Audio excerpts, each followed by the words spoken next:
এরে রোদ তো পড়ি যাচ্ছে, একটু জলদি করি আয়। শ্বশুর বাবা হ্যাঁ আমার কিন্তু একটা প্রশ্ন রয়েই গিয়েছে। ক। শ্বশুর বাবা আপনি বিয়ে করছিলেন এটা বলছিলেন, হ্যাঁ আচ্ছা শ্বশুর বাবা হ্যাঁ। আপনি বিয়েতে কি খাওয়া দাওয়া করেন নাই? আরে বাবা, না খাওয়াই কি পারে যায়?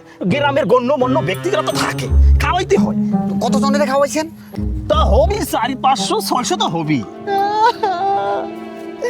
400-500 জনের খাওয়াইছে। তুই আবার কান্দিস কেন?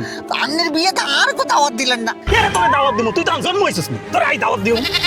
জন্ম হয় না ইলে আর দাওয়াত দিতেন না। এরে এটা কি কই জন্মের আগে আবার দাওয়াত দেয় কেমনে? হ্যাঁ পাগল, এইরকম পাগল জামাই আর তাকে নি রে। ও শ্বশুর পাতা আমারও লইয়া যান। তুই একদম চুপ। আগে তো শাশুড়ি আমার কয়া দেব। আরে বাবা